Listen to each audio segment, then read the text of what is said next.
కడప జిల్లా వేంపల్లిలో మత సామరస్యానికి ప్రతీకగా ఇఫ్తార్ విందు కార్యక్రమం ఘనంగా జరిగింది. వేంపల్లి పట్టణంలో కూటమి మైనార్టీ నాయకులు, టీడీపీ కార్యకర్తలు ముస్లిం సోదరుల కోసం ప్రత్యేకంగా ఈ ఇఫ్తార్ విందును ఏర్పాటు చేశారు. ఈ కార్యక్రమానికి ముఖ్య అతిథిగా బీటెక్ రవి హాజరై ముస్లిం సోదరుతో కలిసి ప్రత్యేక ప్రార్థనల్లో పాల్గొన్నారు. అనంతరం నాయకులు, కార్యకర్తలతో కలిసి ఇఫ్తార్ విందును స్వీకరించి పండుగ వాతావరణంలో తన ఆనందాన్ని పంచుకున్నారు. ఈ సందర్భంగా మాట్లాడుతూ పవిత్ర రంజాన్ మాసం శాంతి, సహనం, పరోపకారం వంటి విలువలను మానవాళికి నేర్పుతుందని పేర్కొన్నారు. ముస్లిం సోదరుల ఉపవాసాలు విజయవంతం కావాలని ఆకాంక్షించారు.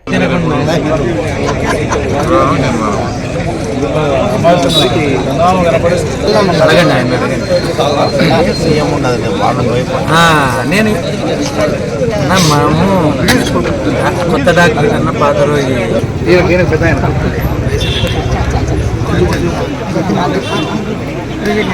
పట్టణంలో ఇఫ్తార్ విందు ఇవ్వడం జరిగింది.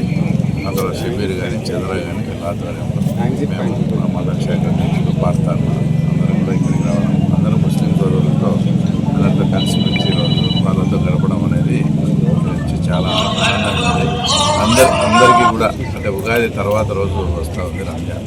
అందరికీ కూడా ప్రతి ఒక్క ముస్లిం సోదరులందరికీ కూడా రంజాన్ శుభాకాంక్షలు తెలుపుతూ, ఇందాక మా డాక్టర్ బాషా గారు చెప్పినట్టు ఎక్కడే కానీ ఇంతవరకు పులివెందుల కాన్స్టిట్యున్సీలో అంటే హిందువులు తర్వాత ముస్లింలు ఏదన్నా కానీ గొడవ పడడం కానీ, దెబ్బలాడుకోవడం కానీ ఇట్లా మతపరంగా ఎప్పుడూ లేదు. అంత అన్యోన్యంగా నాకు తెలిసి సమస్య రాలేదు. సమస్య వచ్చినా కూడా ఆ పెద్దలతో మాట్లాడి చిన్న చిన్న సమస్యలంతా కూడా బాగా పరిష్కరించుకొని చాలా అన్నదమ్ములు ఎలాగా ఉంటారో అదే రకంగా హిందూ ముస్లిమ్స్ కూడా కాన్స్టిట్యున్సీలో ఎస్పెషల్లీ వేంపల్లిలో ఉండడం అనేది మాకు చాలా అదృష్టంగా కూడా చాలా ఇదిగా కూడా భావిస్తూ మరొకసారి అందరికీ ప్రతి ఒక్కరికి పేరు పేరున అందరికీ రంజాన్ శుభాకాంక్షలు.